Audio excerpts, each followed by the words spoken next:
إن الحمد لله نحمده ونستعينه ونستهديه ونستغفره ونعوذ بالله تعالى من شرور أنفسنا ومن سيئات أعمالنا إنه من يهدي الله فهو المهتد ومن يضلل فلن تجد له وليا مرشدا اللهم صل وسلم وبارك على سيدنا محمد وعلى آله وصحبه وسلم وبارك. First of all, I would like to greet you all with Assalamu alaikum wa rahmatullahi wa barakatuh. Number two, I would like to thank our brothers in Dar Sunnah that they make me see all my brothers from the north side today, and especially Dar Sunnah people. Jazakumullah khairan. And for sure to see Hoblos, I miss him. It was 2 years, inshallah. Jazakumullah khairan. Briefly, because since I get to know that the brothers are coming, Sheikh Omar, Egyptian by the way. Yes. Egyptian. Sheikh Omar and Sheikh Hoblos are visiting.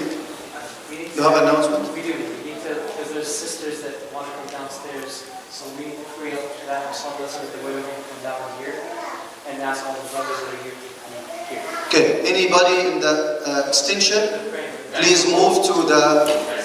After you finish Salah, somebody sit next to them and get them right away. Okay, the sister come down and go to the extension, inshallah. I don't know why. 5 minutes. In 5 minutes? طيب بس مشكلة مش عورة يعني هم بيصلوا. خليهم يصلوا بساعتين.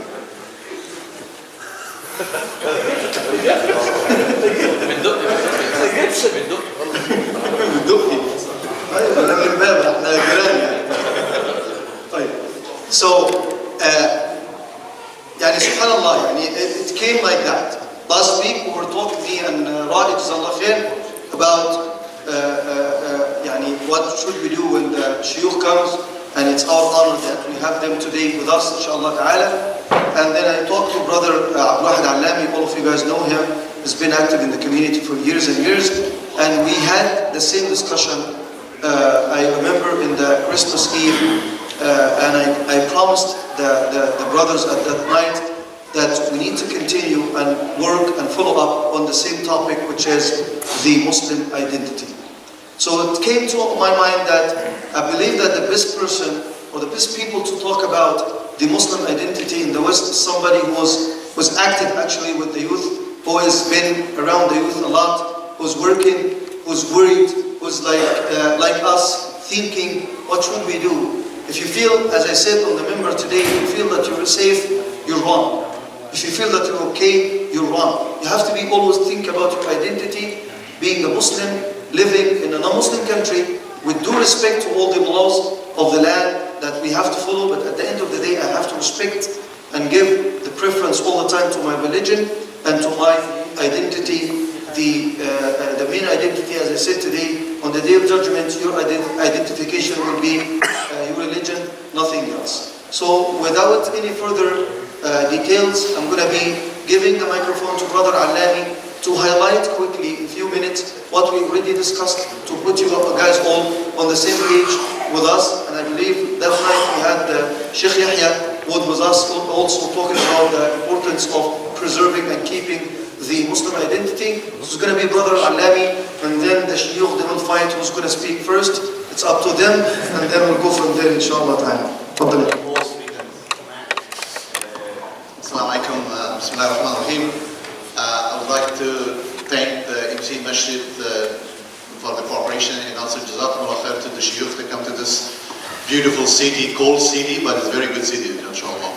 Don't worry about the cold. Okay, that's good. So, Jazakumullah khair, the most important factor in this community is that how we're going to preserve our identity, especially our youth.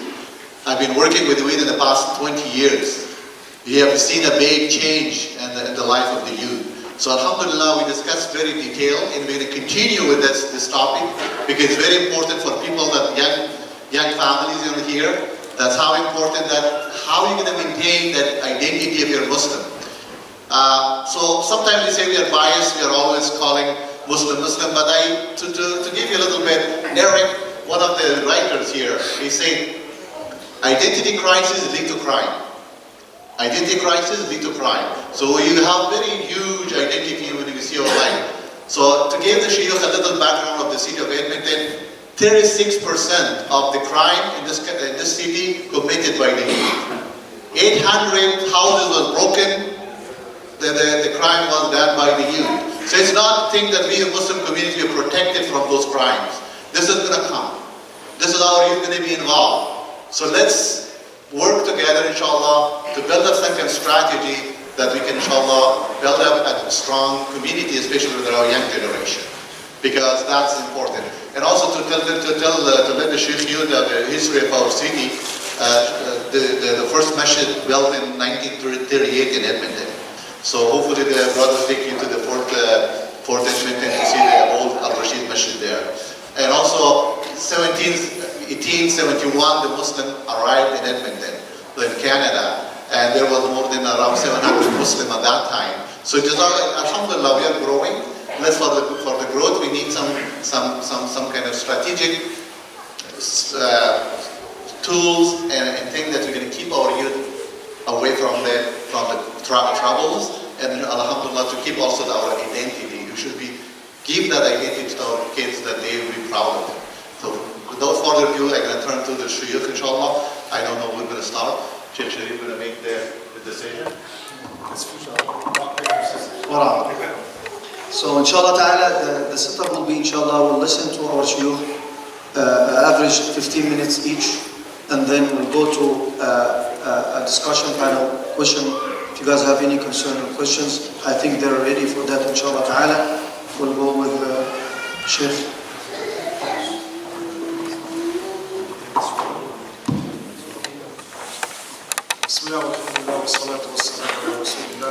So inshallah, look, let me just before I start, let me apologize on the onset because what I'm going to say is very unorthodox, and I think it's important, and I'm going to be not rude but quite blunt because I didn't travel for 40 hours so we can play games and say nice words and make you feel good and then we all go home and sing Kumbaya together. My brothers, the reality of our identity crisis, in my humble opinion, is the fact that we know very little of our deen, we're not completely convinced of our deen, and we're not proud of our deen. This contributes a massive factor towards our lack of identity. My brothers and sisters, there's something that we have to understand as Muslims. Our identity crisis for now, let's just worry about ourselves and not worry about what's happening outside. My brothers and sisters, you and I need to understand something. Allah subhanahu wa ta'ala doesn't need you. Allah doesn't need me. Don't think for a second that Allah needs us in any way, shape or form. Allah is the king, Allah subhanahu wa ta'ala is the creator, Allah is the sustainer. Allah subhanahu wa ta'ala is the creator of the seven heavens and the earth. Allah is Al-Malik. He's the king before you, he's the king while you're here, and he's going to be the king, trust me, well and truly after you're gone. Allah subhanahu wa ta'ala is not in need of you and I. Allah subhanahu wa ta'ala is not in need of me being a Muslim either. Allah subhanahu wa ta'ala is perfection, he's perfect. And Allah subhanahu wa ta'ala's deen is perfection. Something that we all fail to understand. The deen of Islam is not the deen of, it's not the deen of a man. Islam is not the deen of Muhammad sallallahu alayhi wa sallam. People talk all the time that Islam needs reformation. Habibi, you're not talking about the religion that belongs to my father. Look, I have the manuscript in my pocket, therefore I can change what I want and when I want and how I want. The deen of Allah is perfection. It's what it's from Allah subhanahu wa ta'ala. And Allah has perfected our deen, it's complete. اليوم أكملت لكم دينكم وأتممت عليكم نعمتي ورضيت لكم الإسلام دينا. Allah subhanahu wa ta'ala is not in need of anyone to be a Muslim or not to be a Muslim. Allah is perfection. We need to understand this. And if you choose to be a Muslim, well, Allah subhanahu wa ta'ala wants from you that if you become a Muslim, then you accept Islam completely. You don't pick and choose what you want from the deen. There's no compulsion in religion. There's no forcing anyone to be a Muslim. Today, even the da'is think our job is to make the whole world Muslim. Habibi, Allah subhanahu wa ta'ala makes it very clear to the Prophet of Allah. You can't guide whom you want. We guide whom we want. My job and your job as a Muslim is to convey the message. They accept, they don't accept, they pray, they don't pray. Allah, it's not my business. My job and your job is to convey the message of Islam. This is our job and this is our responsibility. Now, why am I saying this? Sometimes these words, they seem a bit harsh. But we need to get basics. These are principles you and I need to understand. I choose to be a Muslim. I'm not forced to be a Muslim. There's no compulsion in religion. Allah subhanahu wa ta'ala doesn't want your deen. If you being a Muslim is by force, Allah's not interested. Allah doesn't want it. What does it benefit to Allah if I'm forced to pray? No, Habibi, no. I choose to be a Muslim. Why have I chosen Islam? Because Islam is perfection. It came from the Malik. It's complete. It's perfection. It wasn't complete and perfect 1400 years ago and now it's, now it, no. It was perfection then. It's perfection now and it will be perfection until we stand in front of Allah. Rasulullah sallallahu alayhi wa sallam was handpicked by Allah. He was also perfection. His selection was perfection. His sunnah was also perfection. The problem with our identity is the fact that we're not convinced. You and I are still not convinced that His sunnah is the best, that His sunnah is the ultimate, that His sunnah is the only thing that Allah will accept. We're still not convinced. Because if we were truly convinced, we wouldn't be having this conversation. But deep down in our hearts, there's ambiguity. It's not clear. It's not, because we're still not convinced. Influenced by this, that, and the other. No. My Islam is perfection. And when you understand this, wallah, you become proud of your deen. Habibi, what do you have that's better than Islam? Come here on the table, show me. Muslims today, they're falling all over themselves. Trying to make their deen, trying to justify Habibi, I don't have to justify my Islam to anyone. I don't have to justify what the Prophet does and when he does it and how he does it. Not to anyone. He's the Prophet of Allah. He does what he wants, when he wants, how he wants. We don't. How dare we question him? Who am I to question him? Someone comes to me, no iman, no tawheed, doesn't even wash his hands after he finishes from the bathroom, and he has the audacity to question me about what the Prophet of Allah does. How dare you? Muslims today, wallahi, Muslims with beads, sisters in hijab, still doubtful about the laws of Allah and the orders of Allah subhanahu wa ta'ala. And we ask, why am I Muslim? Habibi, if you and I are confused, what have you left for non-Muslims? You and I are confused, of course they're going to be confused. There's nothing, in my humble opinion, there's nothing that non-Muslims love more than someone who stands up for principles, for people that stand up for what they believe in. But we don't. I don't need to justify my Islam to anyone. People come to me, why is this? Muslims! Wallahi, Muslims! Sheikh, why did Allah make this halal, man? Why is this haram in our deen? Who are you to question Allah? Who are you to question Allah subhanahu wa ta'ala? And what understanding do you have, yani? And don't get me wrong, it's not like we can't ask questions in our deen. Ibrahim alayhi salam, he asked Allah subhanahu wa ta'ala, he says to me, Allah, show me how you give life to the dead. Don't misunderstand what I'm saying. As a Muslim, we can ask. But we don't ask because we're questioning Allah. Ibrahim asked Allah subhanahu wa ta'ala, he says, Allah, show me how you give life to the dead. Look, Allah teaching us. So Allah subhanahu wa ta'ala says to Ibrahim, oh Ibrahim, don't you believe? Don't you believe, Ibrahim? Are you doubtful that I can give life to the dead? He says, no, Ya Allah, I believe. But to strengthen my heart, Ya Allah, I want to see. To strengthen my iman. If that's the case, Ibrahim, then we will show you. But you and I, we're still doubtful about our deen. We are still doubtful about the orders of Allah subhanahu wa ta'ala. Muslims now, how many times have you heard this? Brother, that Islam means peace. Have you heard this? Do you guys have this big musibah in this country? Muslims everywhere, plastering now on billboards. Islam means peace. Islam equals peace. Where did you get this from? Islam doesn't mean peace. Speak to any Arab. Islam doesn't mean peace. Islam means submission. That's what Islam means. Islam means submission. And those that submit, they're called Muslims. And the more they submit to Allah, then the more peace they will have in their lives. Islam is a religion of peace, yes, but it's also a religion of war. No, brother, why can't I say this? Why are we shy of our deen? When the time is for this, then our deen is, this is the beauty of Islam. Now, is Islam about killing people? And no, a'udhu billah, no. But when the time arises, when the time is in need, then the right hukm applies.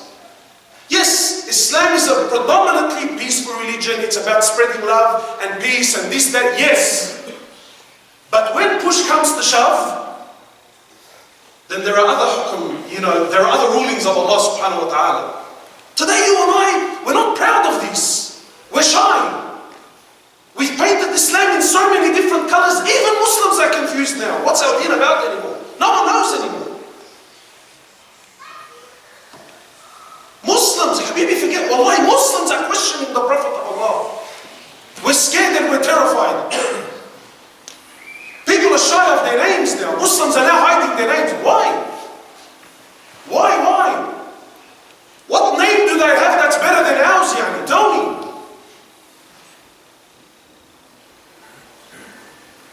I don't want to show you that I'm a Muslim. Why not? Because deep down in my heart, I'm still doubtful. I'm not completely convinced. Our problem is within, far more than what it is outside. Because you go outside and you see how non-Muslims deal with certain things that they believe in. Wallahi, it's amazing. It's amazing. And forgive me, wallahi, it's really unfortunate that I'm going to use this example. But for the sake of understanding, 20, 30 years ago, to be a homosexual was such a, it was such a frowned upon thing.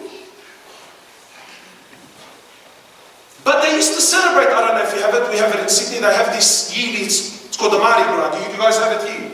They're celebrating and singing and dancing and wearing all sorts of clothes because it's something he believes in. Now we used to laugh at them before, now they're made to be heroes.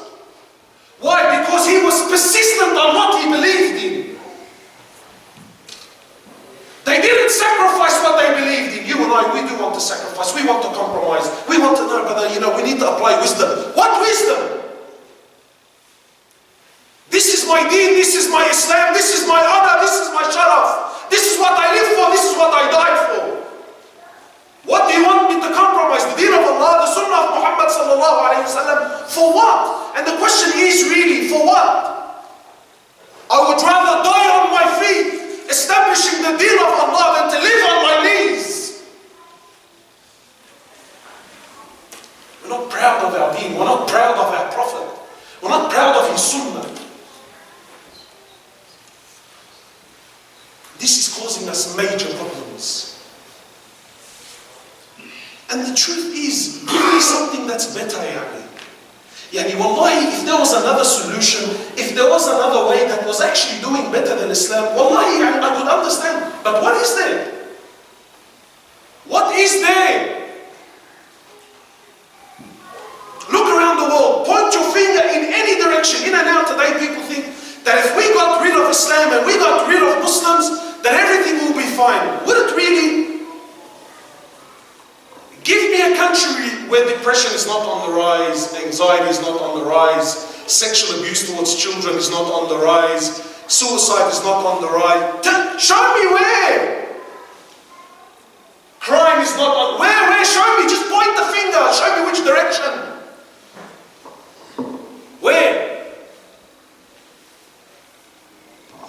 And you and I, we have the solution, we have the cure, we have the deen of Allah that came to solve the problems of all of humanity. And we're shy, we're embarrassed of our deen.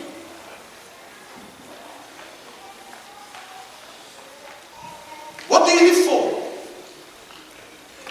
We want to, Muslims are shy.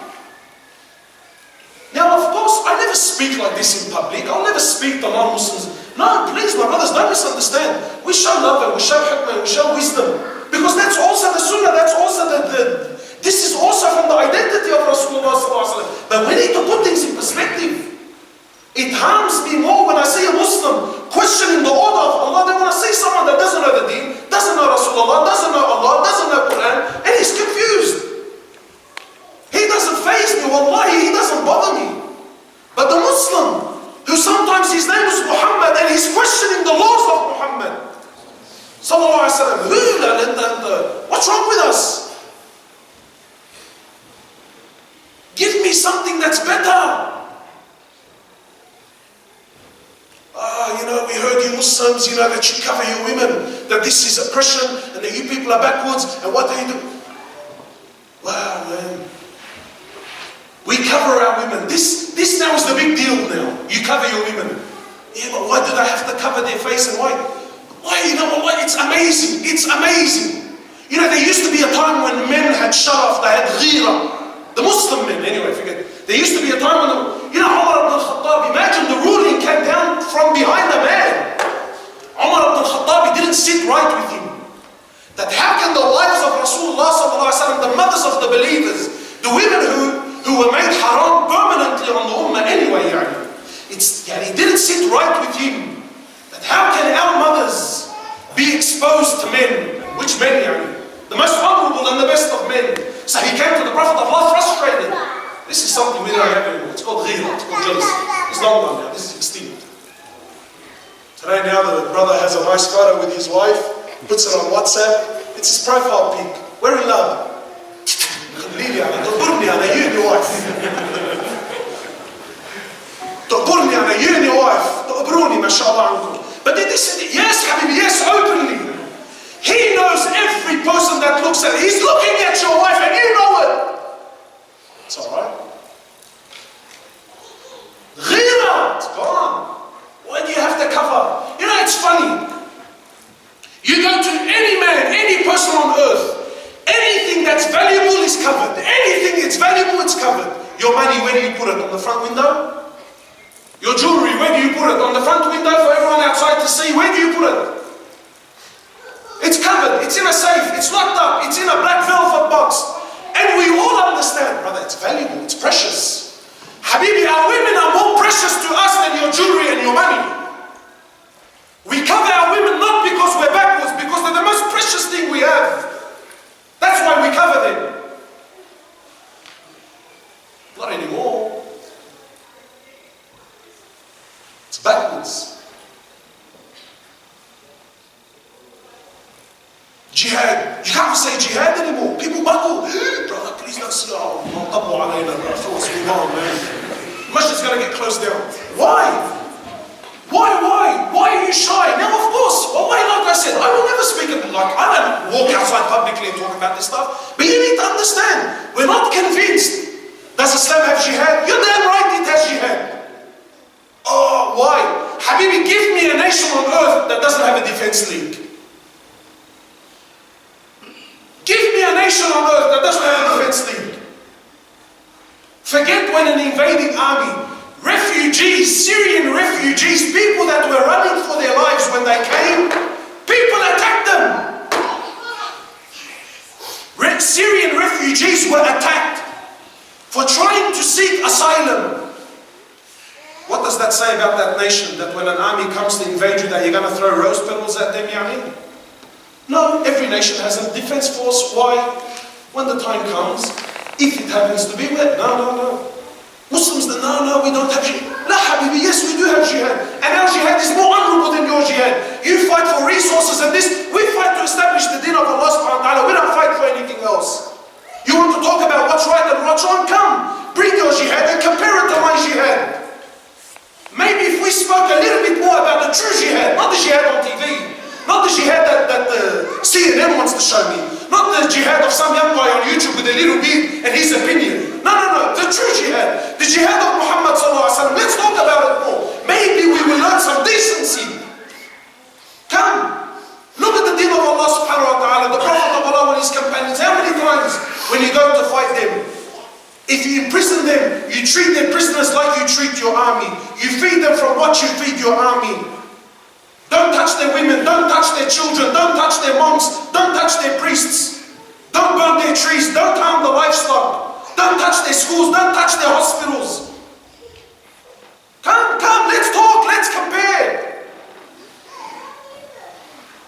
One of the companions, he killed a man he killed a prisoner of war that said, La ilaha illallah.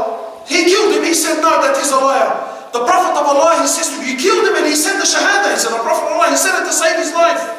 The Prophet of Allah kept telling him, you killed him, and he said Shahada, you killed him. The Sahabi said, I had wished I had not embraced Islam before this day. Why? Because he made a mistake in war.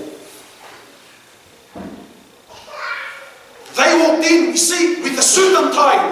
They walked into Iraq many, many years ago. They raped the nation. They brought it down to the ground. Wallahi, if Iraq was to all gather today to try to restore itself, it would take 100 years to get back on its feet. They wiped the nation down to the ground, convincing us that there was weapons of mass destruction. After 10 years, what did they turn around and say? Well, we thought they were there, but we were wrong. Forgive us. And then they walked away. We don't have a problem with that, but do we? That's all right. But we have a problem with the jihad of Rasulullah sallallahu alaihi wasallam. Anyway, wallahi, my brothers, I can talk all day long. We need to understand, if you and I are not convinced of the deen of Allah subhanahu wa ta'ala, Habibi, what have you left for others? The deen of Allah is perfection. And it's not for me or anyone else to justify the deen of Allah or the orders. Yes, we can talk about the hukm, the wisdom, why did Allah subhanahu wa ta'ala. Yes, we can talk about this stuff. But never ever to question Allah. Allah doesn't need me, I need Him. And Islam is perfection. Islam is what changed the world. Islam is what changed Arabia. Islam is what made the Sahaba, is what made Allah pleased with the Sahaba. That was true success. And when we come back to our true deen, when we come back to the identity of the Muslim, proud of who I am. I'm proud of who I follow. Yes, I have shortcomings. Yes, I have mistakes. Yes, I'm not the best Muslim. But my identity is the identity of Rasulullah sallallahu alaihi wasallam. I'll leave it with Shaykh Omar. Of course, the love that means Shaykh Omar. جزاكم الله خيرا سبحانك اللهم وبحمدك أشهد أن لا إله إلا أنت أستغفرك وأتوب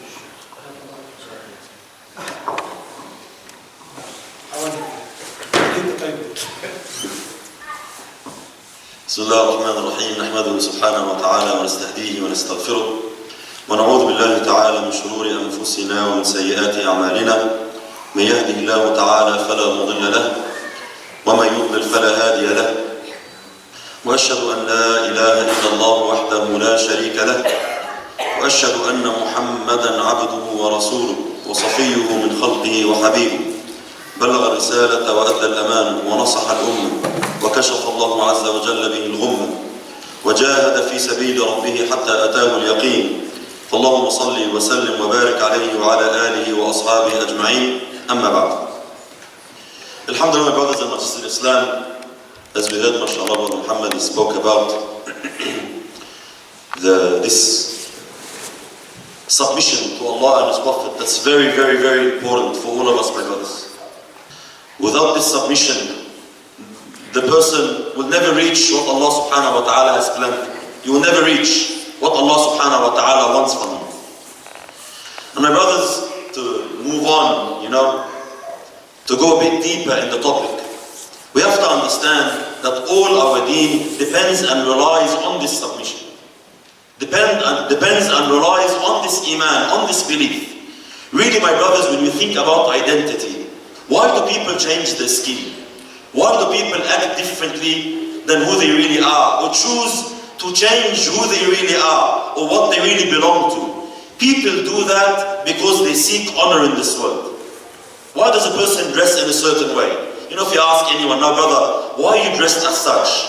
Why are you wearing this brand name or this label? Or why do you choose this style? People usually would always do and say, brother, what do I like it? I dress this because I like it.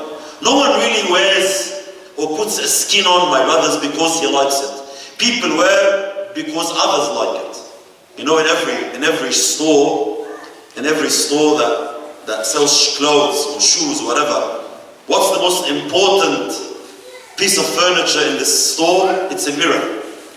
Why do you look in the mirror? You look in the mirror because you want to see how people see me, how they view me. I want to see when others look at me, what do they see? It's not because I like the material or like the color. It's about my identity. This identity comes down all the way, trickles down all the way to your yaqeen and iman, your belief, your trust, your confidence, your submission. What is honor? Where does honor come from? If you answer these questions, you answer the questions, all the questions of identity, my brothers. Nowadays, every single one of us is seeking honor. We want to be loved. We want to be famous. We want to be praiseworthy. We want people to look up to us. It's a natural human feeling. But the problem is the path we are taking is not the path that Allah subhanahu wa ta'ala showed me and you. It's not the path of the Prophet sallallahu alayhi wa sallam. Rather, nowadays, when we seek honor, where do we seek it?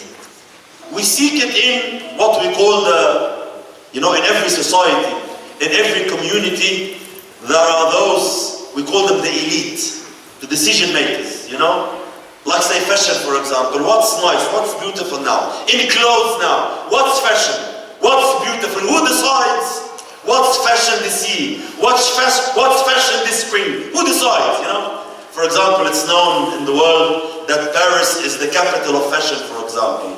All the famous labels and brand names. Europe usually, maybe America, Canada, I don't really follow much, but in my days, Paris was the hub, All these fashion designers and label brands, mashallah, they will sit down and they will draw and decide, wallah, this year is velvet, this year is blue. Even wallahi, simple things like the bead. Now recently, in the Khuruj, we met that brother. It's coming to fashion now, came to my knowledge recently that the bead is now in fashion. There's that look, that fighter Conor McGregor, that look, that big beard, big mustache. Subhanallah, someone high, someone that is looked up to, decided that this is fashion. Subhanallah, I found a lot of Muslim young men. They want to fit in. Now the beard is nice. Now the beard is good. Now the beard is attractive. All of a sudden, subhanallah. Subhanallah, if you look at the trends of human beings, how they change, it's amazing. Human beings always fluctuate. In the 70s and the 80s, there came this fashion of the flares. What do you call them? These flares? The jeans that open up towards the legs. If someone now puts flares on and walks in the city, what does it feel like? You will be the topic of sarcasm for everyone on the street. Why? What are you doing? What's that you're wearing? This was the fashion of the 80s. It's beautiful. Brother, you look like a clown. You look like a clown now. The long, what do you call this? Sideburns. The long sideburns, If someone wears the 1800 suits or whatever, fashion changes, but what changes it?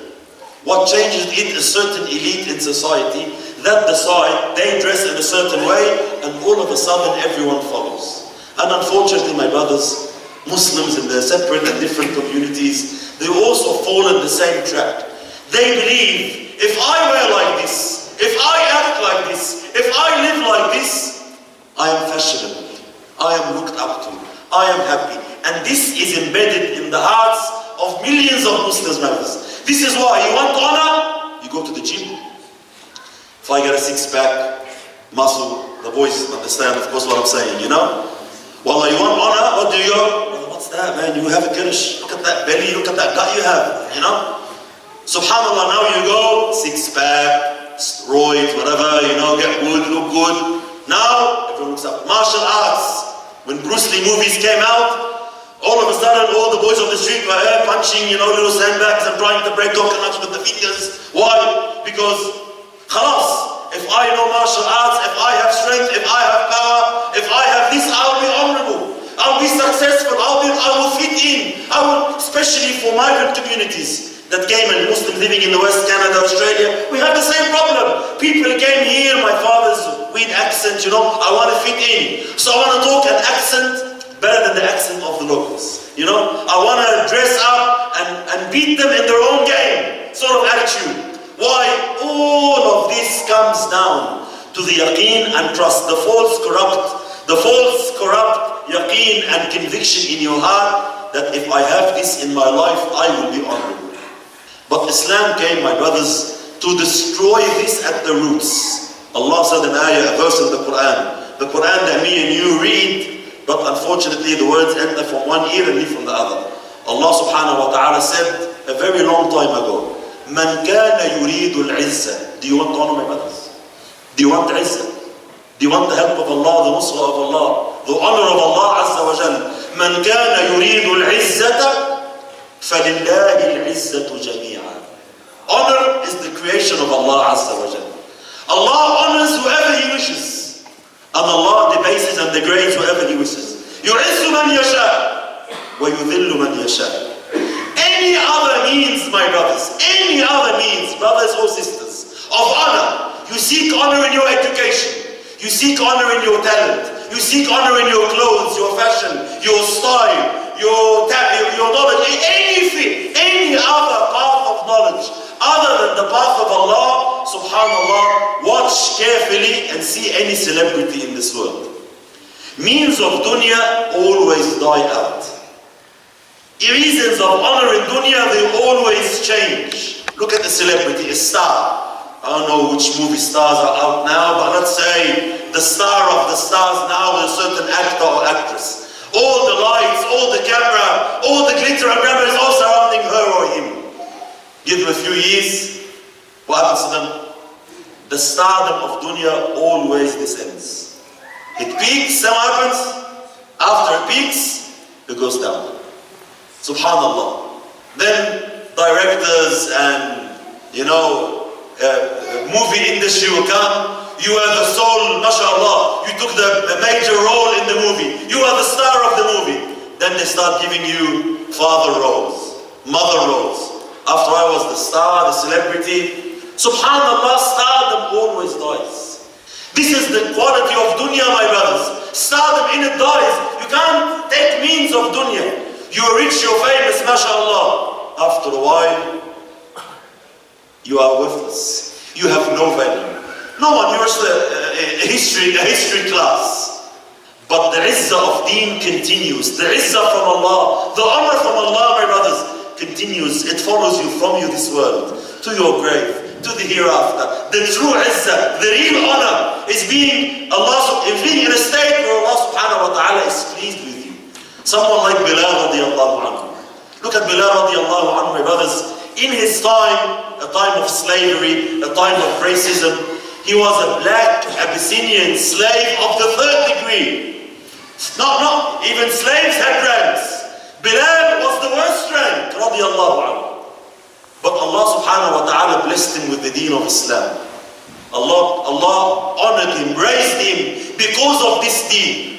So Bilal radiallahu anhu, Bilal, the slave, the Abd, the Habashi, the Abyssinian slave, became Sayyiduna Bilal, became our leader Bilal. Umar radiallahu anhu used to say, Bilal Sayyiduna. Umar, the Qurashi from Mecca, used to say, Bilal is our leader. وَأَعْتَقَهُ سَيِّدَنَا. And he was freed by our leader Abu Bakr radiallahu anhu. This was the rank of Bilal radiallahu anhu. Why? Because of the honor of deen, because Allah honored him. And if Allah chooses, my brothers, to honor someone, no one can harm his honor. No one can degrade him. Nothing can happen that can affect or harm this person, because Allah chose to honor him. If we build this yaqeen in our hearts, that honor is in the obedience of Allah and in following the sunnah of Muhammad sallallahu alayhi wa sallam, all our problems are solved. Why are our youth changing the skin? Why does Muhammad, like Brother Mohammad said, change his name to Mo or Mike? Because haram, he's actually shy of his name Muhammad. He's worried Muhammad will not bring him business. He's worried that Muhammad, I don't fit in. People can't pronounce it properly. People look at me weird when they say my name. Because I'm Muhammad. Because he feels, haram, he's such a miskeen, his false yaqeen is directing him that this is the reason for humiliation. Rather, my brothers, look at Rasulullah sallallahu alayhi wa sallam. A man, my brothers, one man. Allah subhanahu wa ta'ala sent him to purify earth from corruption. This man, we think conditions are hard now. There were 360 idols. 360 idols in the Haram, around the Kaaba. 300 other in the Kaaba, the center of Tawheed, the base and foundation of Tawheed, other than Allah subhanahu wa ta'ala was being worshipped. But the Prophet of Allah came with this deen that's so powerful, that's so strong, such a message, such a da'wah. It takes over. It's designed to take over, my brothers, provided you deal with it properly with yaqeen and iman. The Prophet started working in da'wah and the light started spreading. And the Sahaba that were humiliated. In the time, the superpowers were who? The Persian Empire, the Byzantine, the Roman Empire. The Arabs were in such a low state at the time, my brothers. No one even wanted to occupy Arab lands. Can you imagine? Can you imagine on earth at that time? Persians, war happening, they're fighting over Iraq, Syria, the Levant, places of resources. No one even wanted to occupy Hijaz. What do the desert? There's barbarians there, these Arabs, No one wanted them. But Allah subhanahu wa ta'ala sent Islam to these Arabs. Why? To prove to humanity, as a proof for all humanity after, that this deen is the only thing you need to move up in rank from being the most humiliated to being the leaders of the world. The deen of Allah is designed as such, my brothers, provided you trust this system, you believe in it. Our problem now is, like Brother Mohammed said, we don't believe in this deen. We're actually shy of our deen. We feel in our hearts, you can talk all day, all night. Male, female, you can speak and claim all day, all night. How much you love Islam, how much you trust Islam. Your clothes expose you. Your lifestyle exposes you. It says millions of words about you. Why do you choose to wear what you wear? I can choose to wear something simple. Something that was closer to the sunnah of the Prophet ﷺ, or I can choose to wear a brand. A shirt that has G-Star on it. Is G-Star a brand here? Is he? Yeah. G-Star. I'll go pay $200, $300 for a shirt that has this label on it. The same shirt, same material, same quality, everything, but doesn't have that brand on it, is for $50. I'll pay $300. Why? It's not about the shirt, it's about the girl I'm wearing. Do you know this watch? Do you know these pants? We seek honor where? In the worldly things, the simplest of things. A sister, a brother, he will seek honor just in wearing what is in fashion these days. Sorry to say, some person who doesn't have any knowledge about life, any knowledge about akhirah, any knowledge about what's right and what's wrong, any knowledge about fitrah, he will sit down with his painting brush and decide what's beautiful, what's nice. Now our sisters, they compete. Which hijab is more attractive? Which scarf is more colorful? Which style of the scarf is more elegant and attractive? What's happening is we're competing in the opposite of the purpose. The purpose is, mashallah, modesty, not attract attention. No, we want to attract attention. Why?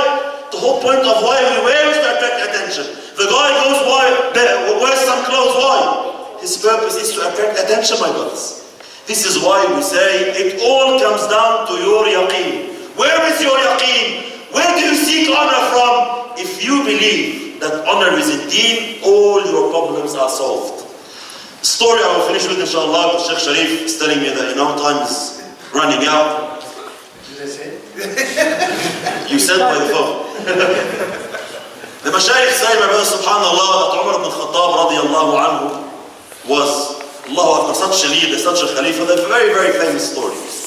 Umar radiallahu anhu ruled, they say, approximately 2/3 of the known world.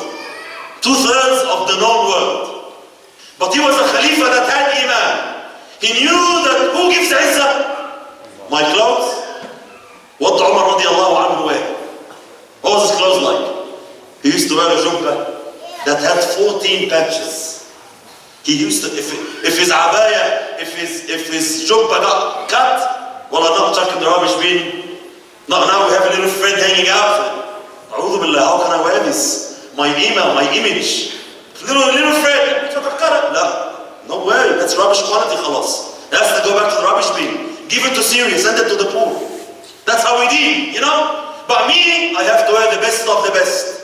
So Umar radiallahu anhu understood that yaqeen, happiness, success, honor is in deen, not in what I wear, not in my shoe. So he radiallahu anhu wore a jubba that had 14 patches. You know, he used to patch his abaya. وكان يقول ليس منا من لم يرقع ثوبه. If you're not one of those people who patches your clothes when they get torn, you're not one of us. Khalas, you're one of them. Something is wrong in your path. Something is wrong in your understanding. What he ate, the Prophet ﷺ used to eat on the floor, simple man. You know, a lady from Quraysh, non-Muslim, passes by him. She sees him eating like a slave. قالت ما له يأكل كما يأكل العبيد. Why is he eating like slaves for? The Prophet ﷺ looks at her and says, أولست أعبد من في الأرض لله. I'm a slave of Allah Azza wa Jal. I'm a slave, you're right. I am a slave of Allah Azza wa Jal. Humble, simple, but they had iman in the house like mountains. So Allah made them the leaders of the world. Umar radiallahu anhu, the Khalifa of the Muslimin. The Muslim armies, mashallah, they conquest Palestine. They go to Masjid al-Aqsa that's now occupied. And now the priests, the Christian priests of Masjid al-Aqsa, they want to give the keys of the mosque. After being surrounded for 4 months, they want to give the keys to the Amir al-Mu'mineen. They say his description. The description of the Khalifa, the Muslim leader that will take these keys is in our books, is in our scribes. Subhanallah. You know, Khalid Walid radiallahu anhu, Abu Ubaidah ibn al-Jarrah, the leaders of the Muslim army at the time, they say, Ibn Umar is in Medina. By the time we call for him, he comes from Medina, it's a 2-month trip. Man, now at the army, people are waiting. Let anyone, you know, well, the Khalifa and go. Khalasuna, man, open the doors. They put any Muslim like that to take the keys. They say to them, sorry, that's not the description that we have. So Umar radiallahu anhu, you know, they send Abu Ubaidah ibn Jarrah, the Amir of the army. He sends a letter to Umar, says, Amir, please save us and save the Muslim army and come and take the keys. So Umar radiallahu anhu, the Amir al-Mu'mineen, the leader, he comes from Medina to Palestine. How? Entourage, bodyguards.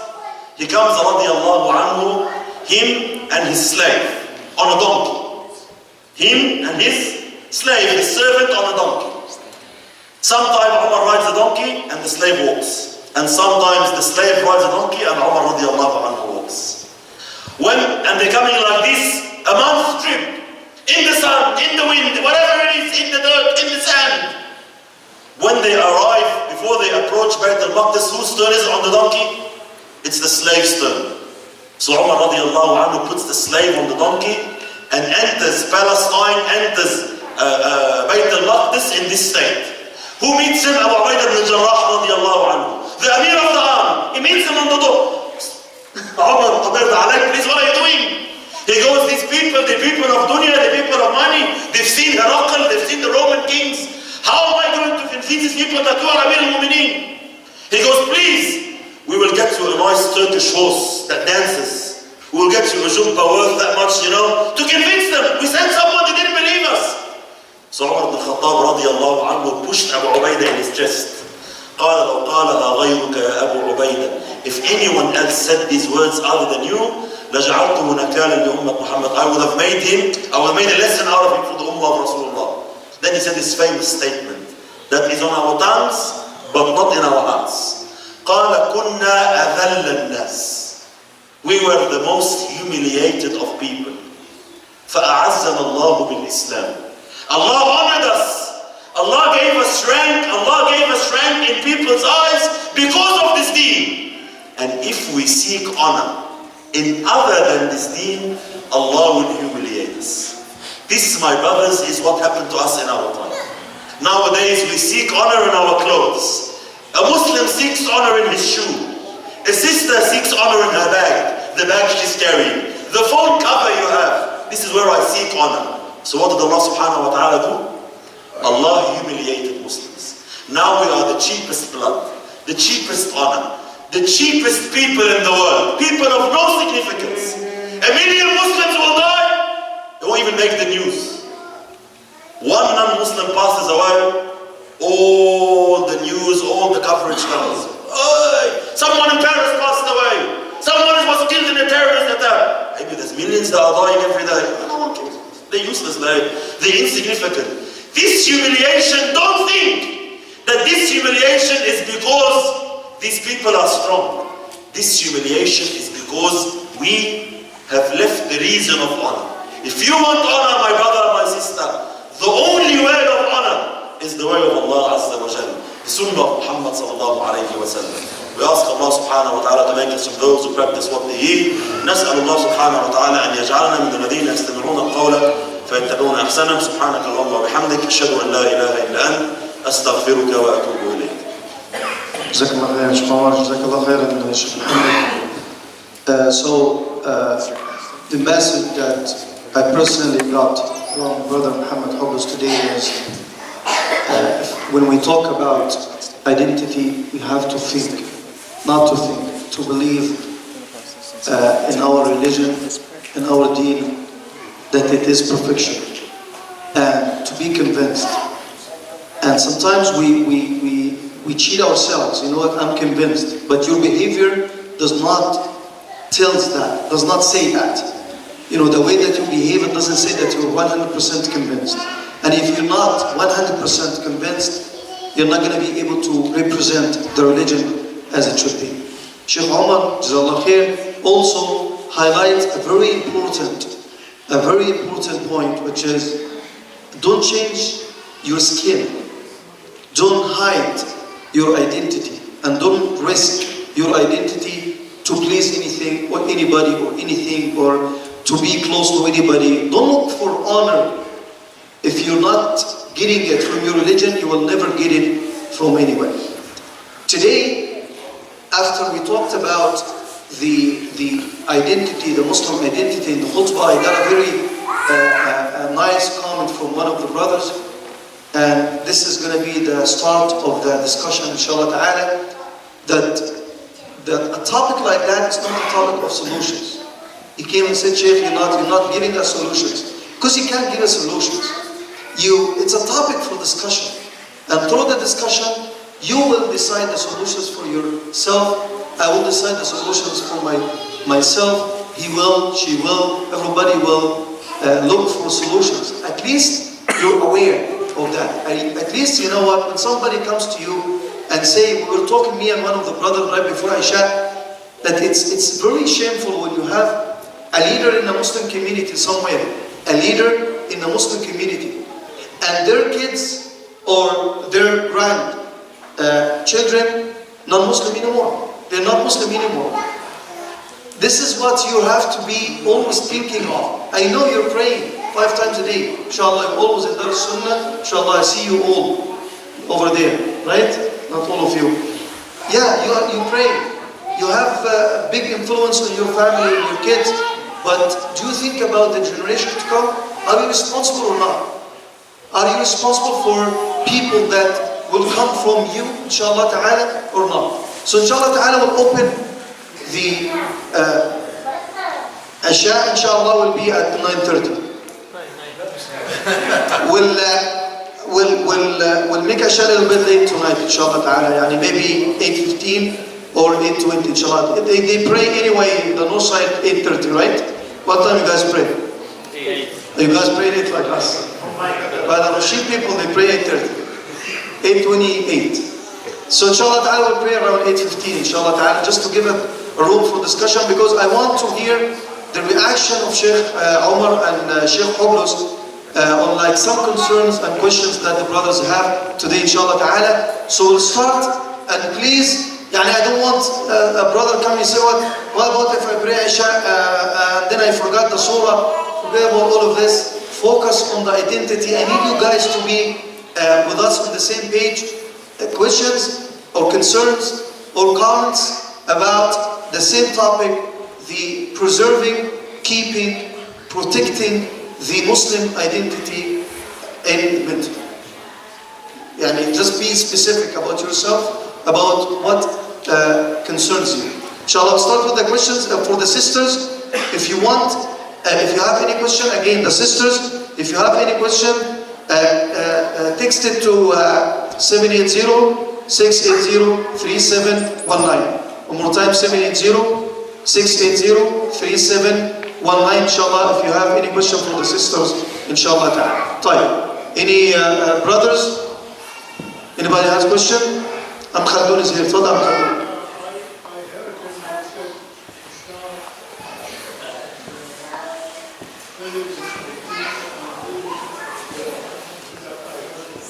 Yeah.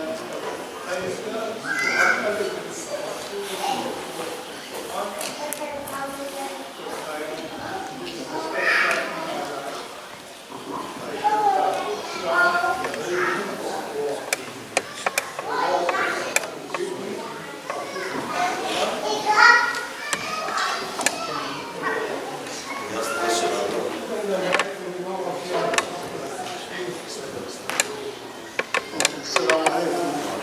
I heard the Shaykh who said Islam is the religion of peace and then religion of war. I would like to have evidence from Quran and Sunnah that Islam is the religion of war, because I never heard in my life. Okay. Okay?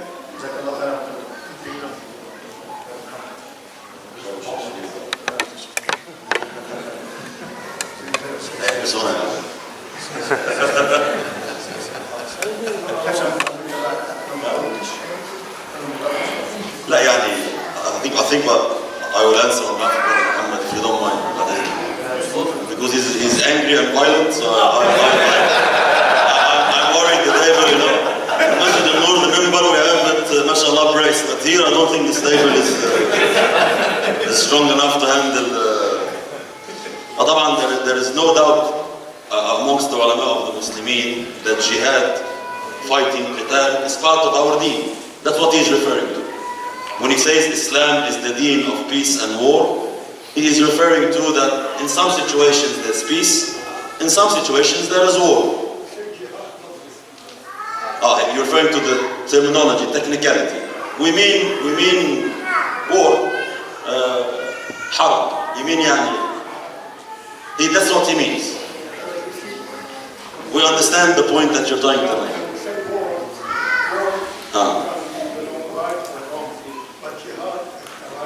Allah, but that's what he means. We mean the same thing, alhamdulillah. We mean the same thing. It was the war, يعني جهاد بالإنجليزي. We understand. Any other question? Go ahead, John. So, You stand up and loud your voice, then we'll repeat the question anyway. If anyone, لا شباب, I'll tell you a funny story first before we start. Yes, go ahead. They say one sheikh was in Egypt. أيام الشيخ شريف وأنا ما كنا في مصر, you know. In Egypt, you know, we had a lot of tyrants, we had a lot of, you know. So one big sheikh in Egypt, very, very famous, very wise, mashallah, in Hosni Mubarak's time, you know. Someone sent him a question paper. He goes, what do you think of Hosni Mubarak? You know, in the بعد الأسئلة بعد الدرس, he goes, what do you think of Hosni Mubarak? So the sheikh said, he read the question, he goes, the brother is asking me, what do I think of Hosni Mubarak? He goes, look, well, if you want to answer, don't send the paper. Come stand beside me, say your name, your address, ask the question, and I will answer also. But don't send us questions, and come in front of the camera, say your name and number and address, and then ask sensitive questions. When we go to Habas, we go to Habas together. Be wise, huh? Please. Go ahead, John. Go ahead. So the other day, I was just with two of my colleagues, and one of them happened to bring up just one of them's an atheist, so he happened to bring up how he doesn't know if God exists or not, you know. So we started talking about it, and as the conversation goes on, one of them is Christian and one of them is atheist. So the atheist guy, he starts to bring up Islam and Christianity. He starts to use them as like a little bit of a battle with each other, right? So he starts saying, well, the Muslims, they think that, if you're not Muslim, we don't trust you. If you're not Muslim, you're this, you're that, you're not a believer, you should be killed, you're this. Even in the Quran, it says verses that, that don't trust the Muslims, don't trust the Christians, don't trust the Jews. He was trying to start a kind of like a little battle between us. And I just sat there and I just listened and I kind of ignored it, but I told him, you can't just use one or two verses and assume that this is our religion, that this whole thing is our religion. So the point is that he's saying too that other Muslimin are telling him, if you're not a Muslim, no, you're gonna go to hell. If you're not a Muslim, you're this. If you're not a Muslim, you're that. So just a bunch of negative things. How do you overcome these things? And how do you kind of tell these people, these non-Muslims, that no, like if you're not a Muslim, like we're not trying to make you guys look like you're lower than us. How do you do that? Because for them, they think that, oh, these Muslims are thinking that if we're not one of them, then we're nothing, you know? How do you overcome that? Who are you asking so that we don't fight over the mic? Whichever one. I will try this one. Me? Anyone. You don't want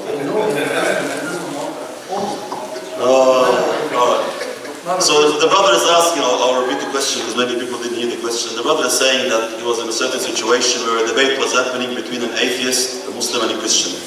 And the atheist was basically trying to say that, look, in Islam or in Christianity you always put each other down. Whereas Muslims believe all non-Muslims are going to Jahannam, hellfire, and Christians, maybe some of them believe the same. And then, so I say, how do I approach a non-Muslim and explain to him without making him feel like he's lower than Muslims? Correct? Is that the question? Yeah, and just so that they don't think of us that that they're lower than us. Oh. That's so of course, like Brother Mohammad said, there's as a start, as a taking off point, there is no reason to be shy in anything in religion. If in Islam we believe that someone who dies without La ilaha illallah Muhammadun Rasulullah is going to hellfire, khalidina fiha abada, no one should shy away from this. Rather, your job is not guidance. And if this non-Muslim doesn't accept Islam because of a feeling that came in his heart, this is not your problem. Your problem is to pass the message wisely. So the wisdom in this situation is the approach, not changing the facts, rather changing the delivery.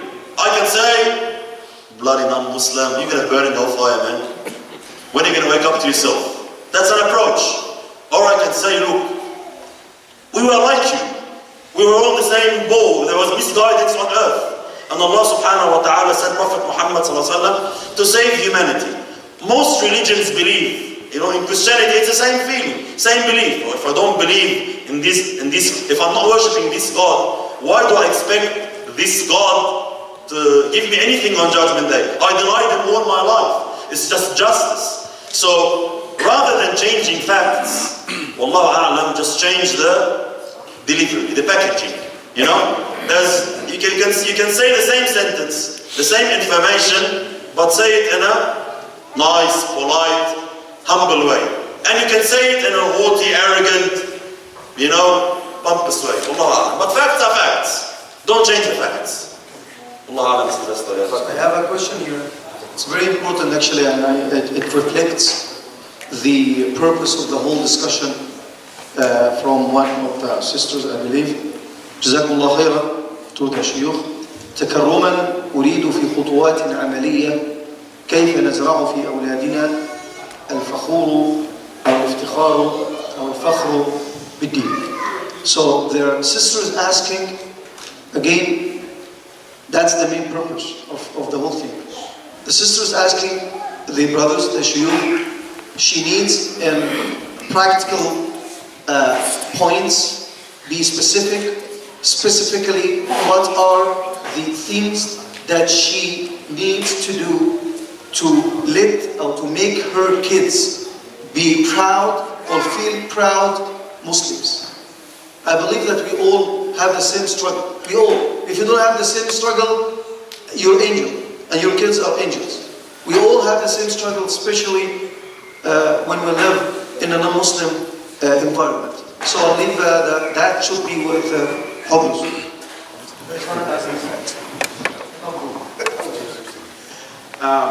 Wallahi, it's a very beautiful question. And the reality is, we need to go back to the principle of what I said. We ourselves, we need to be convinced. Your child will believe whatever you believe. Your child will believe whatever you believe. If I myself am not convinced he's the greatest, I myself am not convinced his sunnah is the ultimate, what is my son going to do? So I myself, first of all, need to be trained. I myself, I need to know his seerah. I need to know his life. I first need to be proud. Then you share this with your child. Why, my sister, you know what I do sometimes with my children? Is sometimes just before they go to bed, we sit down and we read stories, right? And I go the extra mile. Whenever I speak of Rasulullah, I speak with enthusiasm. I speak with awe. I speak with wow. because he's deserving of it. My children, they're like, whoa, who is this man? So you instill this love in their hearts. And the reality is, bro, who better than Rasulullah? Who? Just tell me who. Just in any aspect.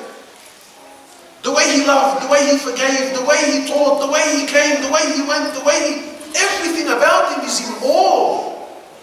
So when you speak about him, so for for the sisters and especially for the fathers, we need to share this. The reality is, even most of us, let's be honest, what do you know of your Prophet? Wallahi, some brothers, if I was to tell you what's his surname, who knows his surname? What do you mean by surname? Yani, what's his family name? Sorry, he's Mohamad what? Wallahi, my brothers, forgive me, most of us don't know. I know brothers, Muslims with beads and sunnah, and he's ready to die for Allah and his Prophet. And sometimes I tell him, brother, your Prophet, what's his name? Muhammad what? He looks like this, and Wallahi, he's like, he asks me, I don't understand. What's his father's name? We don't know. What's his mother's name? We don't know. But who's this person you love? We don't know our Habib, we don't know him. I don't know his lineage, I don't know his life, I don't know what he lived for, I don't know what he died for. We don't know these things. So first of all, we need to know it, and we need to share it with our children. We need to pass these stories on to our kids. Wallahi, the child will love what you love. Why do our children love dunya? Why? Because we love dunya and they see it. How many families I know, brothers I know, who they take their kids to Islamic private schools, they spend thousands. And his kid comes out anti-Islamic. Why? Because the kid grew up watching his father working 24 hours a day. The kid comes out to be exactly like him. Our children are a reflection of us. So wallahi, I hope this helps. But definitely, some advice is we need to talk about him, speak about him, teach your children, understand his seerah. Just know what he went through for you and I to be Muslim. How can you not love him? People, maybe you and I don't know, but in the face of Michael Jackson, when Michael Jackson was at his peak, how many young children were wearing the leather jacket? How many young children had that hairstyle? How many young children? And everyone understood, nobody questioned why are you wearing the leather jacket? We know, the man's in love with Michael Jackson. We know he's in love. We copied his dance move, the way he walked, even the way he talked. We understood it was justified. The man's in love, let him be. Who better than Rasulullah to love and to imitate and to copy Sallallahu Alaihi Wasallam? So we need to teach this to our children. I hope this is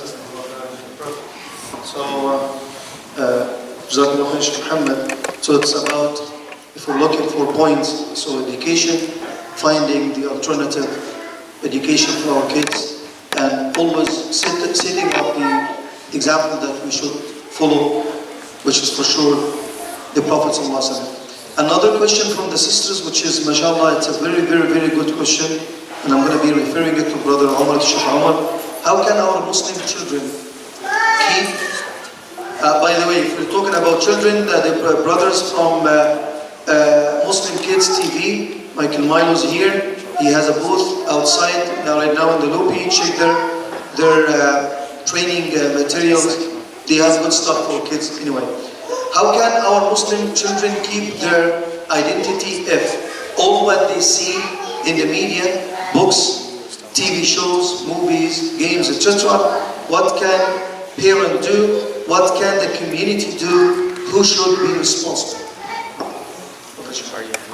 I guess it's part and parcel of the answer that Hoblos mashallah gave. So it's the same system, the same procedure to make your kid have an identity in the first place. Every person, every one of us grows an identity, grows a dream, a role model in his heart by the environment around him. You put a kid in the environment of musicians, he wants to become a musician. You put your kid in the environment of sport, soccer, American football, basketball, he wants to become like them. You put your kid in an environment of deen, where he hears about Rasulullah and the Sahaba, the great Sahaba radiallahu anhu, the mothers of believers, this is the environment he's hearing, he's talking, this is the language he's speaking, he will learn to love them. It's all about the environment. The heart is like a sponge, it sucks everything around. Especially from a young age, kids are so intelligent. They learn from the environment very, very fast. And like Hoblos said, the biggest lesson you can give your child is your own personal life. You know this father or this mother that smokes cigarettes, but want the kids to turn out not to be smokers. Ever heard of a success story? Never. The father smokes, mother smokes, says, kid, don't smoke. The first thing the kid does, as soon as he's teenage, straight away is smoking. Why? That's what he saw his parents doing all his life. Likewise, my brothers, deen. I grew up, my father doesn't know Quran. Wallah, talk to your kid day and night about the importance of the book of Allah Azza wa Jal. He looks at you funny, like you're a clown. He goes, Dad, a simple question, a very, very pure, natural question. Dad, if Quran is so important, how come you don't know how to read? How come you never learned it? Clearly you're not telling me the truth.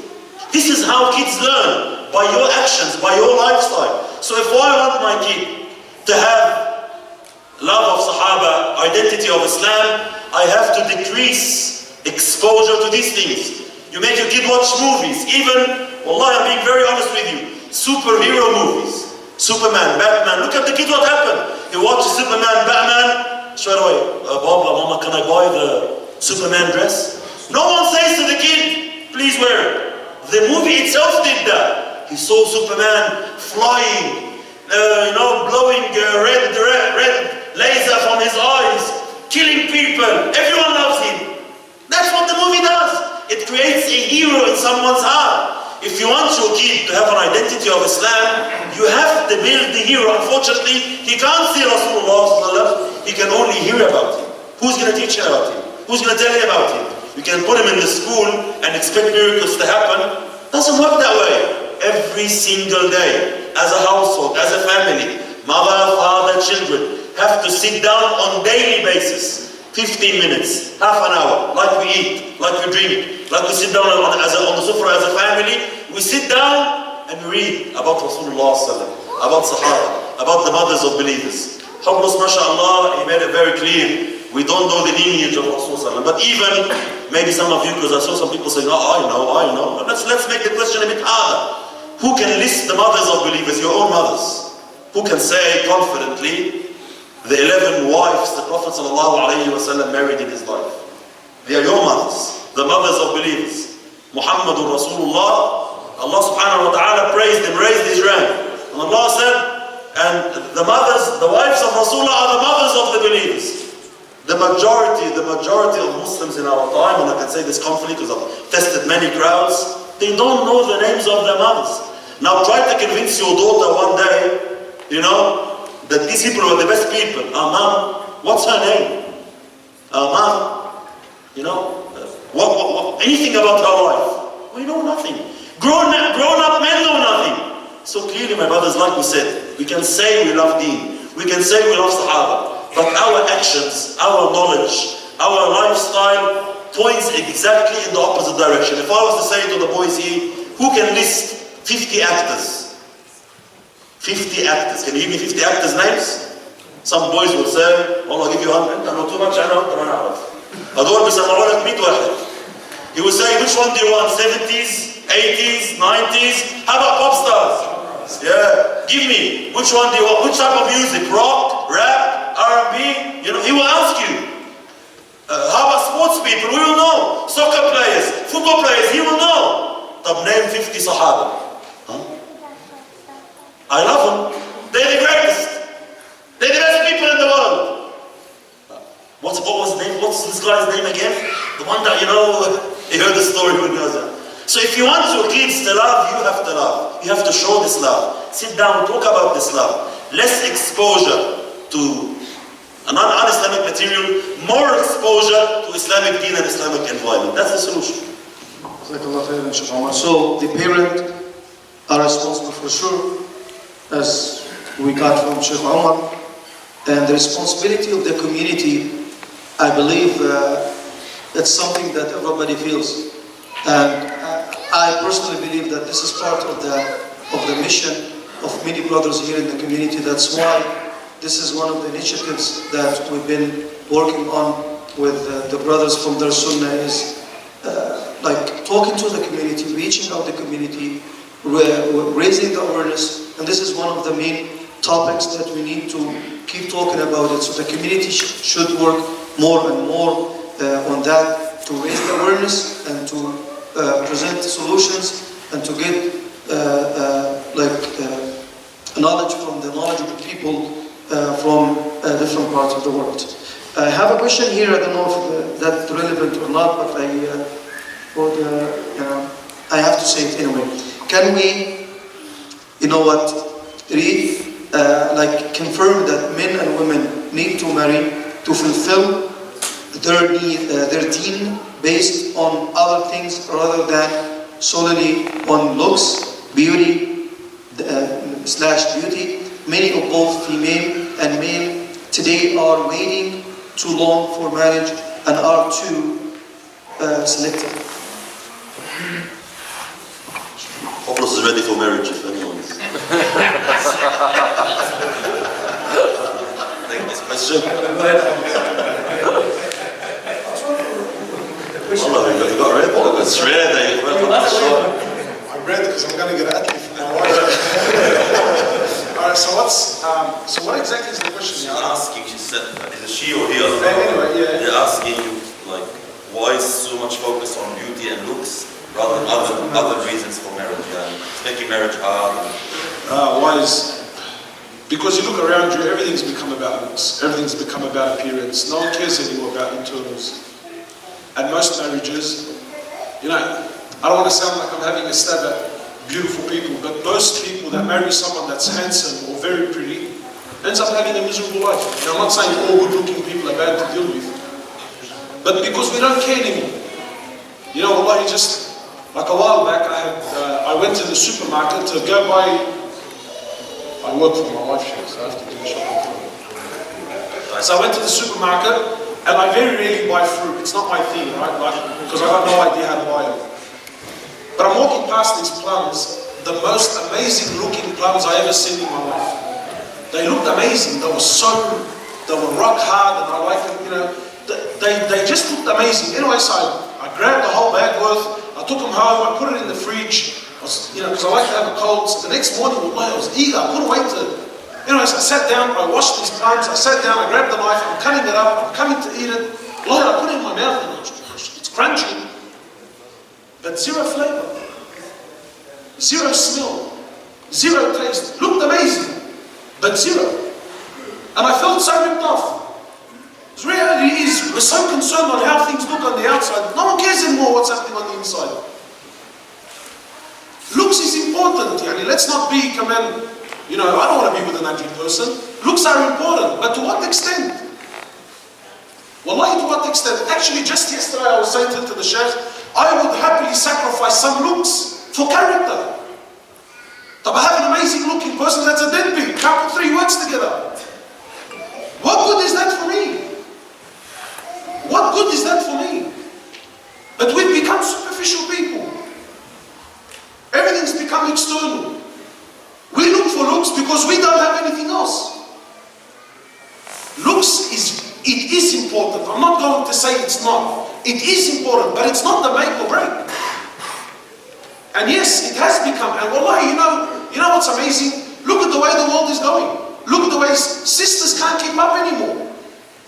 Sisters, wallahi, they can't keep up anymore. Sa'a it's your lips, sa'a it's the butterfly eyelashes, sa'a it's this, and we laugh. The boys say, yeah man, the sisters now, they look like trash. Because that's all you look at. The sister looks like that because that's all you look at. That's the only thing that gets your attention. She covers up, she wears the niqab, we call her ninja. We sit there, we make fun of her. It's not good enough for you and I anymore. The brother's with his wife, takes her out to dinner with his wife, and she's watching. Trust me, she's watching. You thought that she did, but she caught it. You're at the restaurant, who are you looking at? She knows it and she sees. And then the other sisters see. Why do sisters do all these things to themselves? Why? Because she thinks, based on her environment, based on what she sees, this is what's going to bring me a man. We have a particular masjid in our area. We have a particular masjid where we went through a phase where all the boys in this masjid only wanted the girl in niqab. So what do you think happened in this community? Every girl started wearing niqab. Religious, not... She didn't. Why? Because I don't want to... People will do what they have to do to reach their target. But we've become superficial. And yes, it is making things hard. And there are other things that are making things hard. Forgive me, Sheikh, just give me a couple. There are other things that are making things hard when it comes to marriage. We fathers, we're also making things impossible. Marriage was supposed to be easy. My brothers, especially the fathers, let me tell you honestly. Most of us, we live in Disneyland. Everyone thinks his daughter, no, not my daughter. Habibi, especially your daughter. Our daughters, they're not pieces of furniture that can stay at home until they're 40, 45 and 50. She's a human being, she has feelings. She wants to be with a man, she wants to start a family. But we make marriage impossible.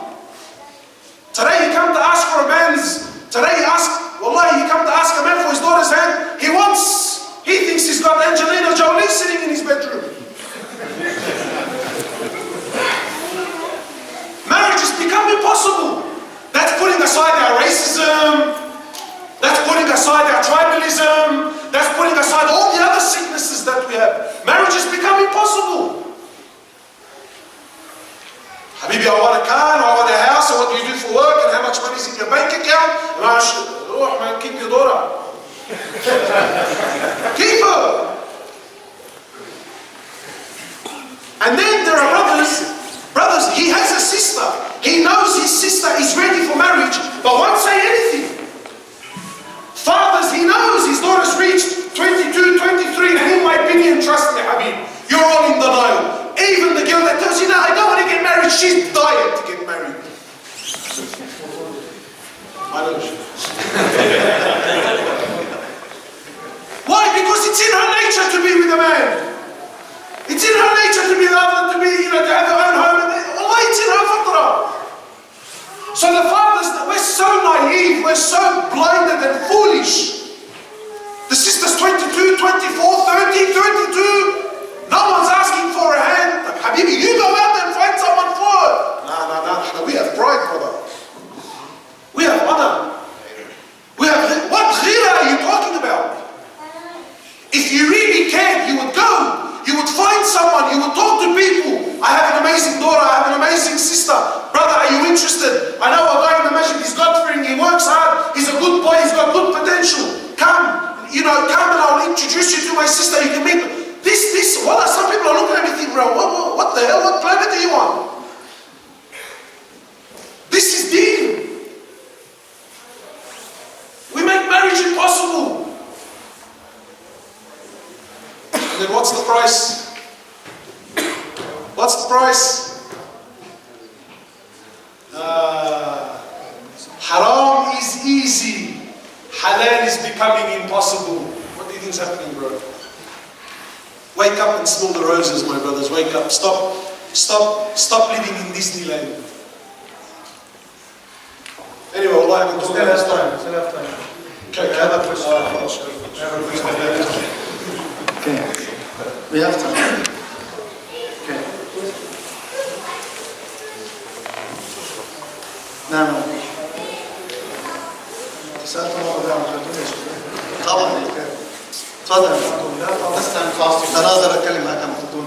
سليمي يا موجود. سليمي يا موضوع هيك على أساس تفضل.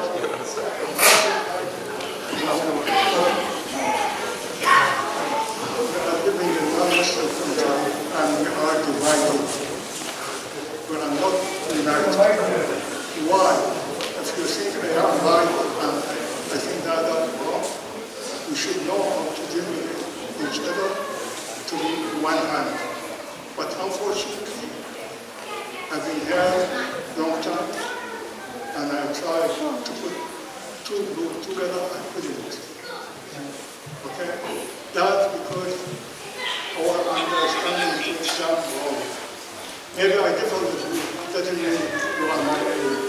For that, okay, I would like what we have to do to unite our community. Jazakumullah. Abdul answer, mashallah. He gave the question and the answer. We have to unite. And the issue of unity, my brothers, is a very, very deep topic. It deserves a topic, a lecture of its own. But generally speaking, the pointers are, number one, to achieve unity, you have to understand what unity means in the first place. Muhammad also mentioned this in Dar Sunnah, but we'll repeat again. Unity does not mean that I reach a state where everyone in the world thinks like me, acts like me, believes in everything like me. That's not unity. The Sahaba weren't like that. The Prophet of Allah himself could not make the Sahaba radiallahu anhum like that. Rather, unity is in the heart. We can be different in opinion, different in ideology, different in approach, but accept each other with our hearts. There's love in our hearts. This is the unity that's achievable. Of course, to a certain extent. Meaning, we don't say, خلاص, we break down all the barriers and anyone who says any belief or any aqidah or any creed is accepted. We're not saying that. But there's something called the circle of acceptance. There's a circle. Some people have this circle of acceptance tied on himself only. I am the only one in the world that understood Islam. My opinion, my approach, my aqidah, my understanding of deen is the only proper understanding. And everyone around me is a mubtada'. And some people have this circle, it's so wide, interfaith, all religions are correct, and everyone's going to Jannah, and we sing Kumbaya together, that. There's a moderate circle of acceptance. Khalas, mashallah, from Ahl Sunnah, alhamdulillah, Rabbil Alameen, some differences are acceptable. The mashayikh and ulama of Islam have differed in these matters. There is no need to make life only viewable from your own eyes. Understand the differences, understand the khilaf, know how to have adab of khilaf, the manners of differing opinion. I disagree with you. What does that mean? What does that mean? I don't give you salam. I go outside on Facebook, on the internet, they amana for the deen of Allah Azza wa Jal. This guy's a fasiq. This guy's a mubtada'. This guy's a kafir. What are you doing, brother? There's a way in dealing with khilaf, in dealing with people, on how to bring khair in the ummah. You have to learn and seek this adab and manners from the pious ulama of our ummah. Learn from the salaf, learn from our pious predecessors how to deal with issues of difference of opinion. And then, inshallah, with a good intention and a lot of dua, Allah will unite the hearts. Even the Prophet sallallahu alayhi wa sallam, Allah said to him, وَأَلَّفَ بَيْنَ قُلُوبِهِمْ لَوْ أَنفَقْتَ مَا فِي الْأَرْضِ جَمِيعًا مَا أَلَّفْتَ بَيْنَ قُلُوبِهِمْ وَلَكِنَّ اللَّهَ أَلَّفَ بَيْنَهُمْ. O Prophet of Allah, Allah is the one who united and bonded the hearts of Sahaba. If you, Ya Rasulullah, spent all the money in the world to unite the hearts, it was not in your capability or ability. Allah had to do it. So when we are sincere and genuine, and Allah sees a genuine approach in the brothers to work together, common, mashallah, targets, agree, sit down, love each other, make ikram of each other, give presents to each other. When Allah sees genuine effort, Allah makes love descend amongst the community, inshallah. Short answer, So the last question, we'll give it to Sheikh Hoblos. So the beard is part of our identity. I don't know if it's part of the question, but is it a question or not? For sure it is. What is the ruling? I'm not going to use the word that the brother said. He's saying what's the punishment? What's the ruling on shaving the beard due to our work? Sheikh Mohammed here, in some fields, the gas fields, they ask the employees to shave the beards for safety reasons, stuff like that. Shaving in the oil and gas fields. And then I'm going to conclude with this before I conclude, inshallah, the full program tomorrow with Sheikh Omar and Sheikh Mohammad Hoblos will be at Dar Sunnah from what time to what time? From inshallah ta'ala from 5 to 7:30. The ladies halaqa, sorry. The program will start after Zuhr until inshallah ta'ala everybody goes to sleep. And the ladies lecture from 5 to 7:30 inshallah tomorrow at Dar Sunnah. At Dar Sunnah inshallah ta'ala. تفضل يا سيدي. طيب inshallah, just to make it clear, because the brother's asking about a ruling. So whenever we ask for a ruling, inshallah, we always go to the Mashaykh. So I'm going to kindly now give this to Sheikh Omar, because he wants to know the ruling. And I can tell you things outside of ruling, like principle and how this stuff, but when it comes to the hukum, then we have to hear what Allah and His Prophet want, inshallah. Sheikh Omar. Alright, so the brother or sister is asking about the ruling of the bead. Again, there's two levels to the question, so I'm going to be very, very, very clear, inshallah. The majority of ulama of Islam, the vast majority of ulama of Islam, scholars of Islam, say that for the Muslim to grow his beard is compulsory because of the order of the Prophet sallallahu alaihi wasallam. So Rasulullah sallallahu alaihi wasallam said in the authentic hadith, muttafaq alayhi al-Bukhari and Muslim, "A'fu al-liha wa a'fu al-shawarib." A'fi means leave your beads, leave the hairs on your beard to grow and trim your mustache. Now this hadith came with multiple narrations, more than 14 if I remember correctly, of different words, a'fu, arfu, waffiru, all hinting in the same direction that you should let the beard to grow. You should not shave, trim. And then this is the general ruling. And then there's difference of opinion, how long should I, let it grow completely? Should I trim after a qabda, after a palm? Can I do it more than that? Can I do less than that? And a lot of debate and a lot of hacking. So I will move to the more important layer. If we come down a step back, before we ask this question, before we ask what's fard, what's sunnah, what's compulsory, we have to understand, yaqeen on the sunnah is very important. That whatever the Prophet ﷺ did, not even order us to do, not enforce in an order, whatever the Prophet ﷺ did is something very, very, very valuable. Like Muhammad gave the example. When Michael Jackson used to do something, a hairstyle, millions used to follow. When a soccer player now shaves a certain hairstyle, millions of people follow. The Prophet ﷺ chose to grow his beard for the men. He ordered them to grow their beard. It was a very important sunnah in his life, a very important sunnah in men's life. It's actually one of the sunnah that we call sunnah al-fitrah.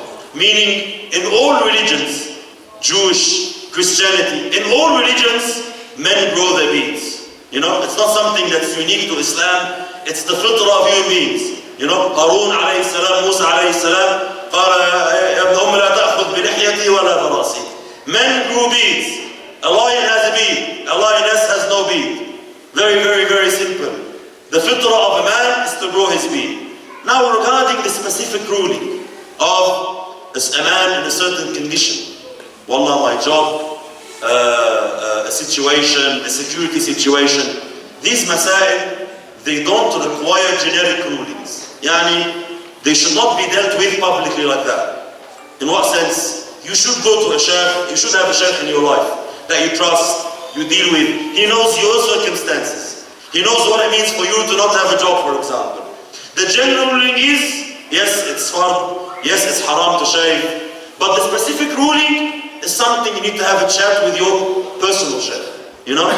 My conditions are as such, my iman is as such. These, all these variables, they assist the shaykh in giving you advice on what to do, So I advise this brother or sister asking for a husband or whatever, to take this matter to someone that is close to you and explain your circumstances. Wallah, masalan, someone, sorry to say, some people, they shed their so much on the beard. The guy doesn't pray and he's saying grow your beard. He doesn't pray, He doesn't pray. So there's wisdom in how to deal with these matters. So take your individual mas'ala, your individual question, and ask about your circumstances. And don't make it generic. I asked the sheikh and he said if you work in your mind you can shave your beard. Maybe you're not a mufti. Let the brother ask for himself, his circumstances, his situation. Allah, that's a safer way to deal with the matter. Egyptian sheikh. جزاكم الله خيرا. نسأل الله عز وجل أن يجعلنا جميعا من الذين يستمعون القول فيتبعون أحسنه. Would like to thank everybody who made the effort to be with us today. For sure, our Shaykh Mohammad Hoblos and Sheikh Omar El Banna. and Brother Abdul Wahid Allami, Jazakumullah khairan. May Allah subhanahu wa ta'ala reward all of you the best. Subhanakallah wa bihamdik. Ashhadu an la ilaha illa anta astaghfiruka wa atubu ilayk. Shabab, inshallah, we'll pray Isha right away. We're going to pray Isha right away, and then there is refreshment after Isha before you leave, inshallah ta'ala.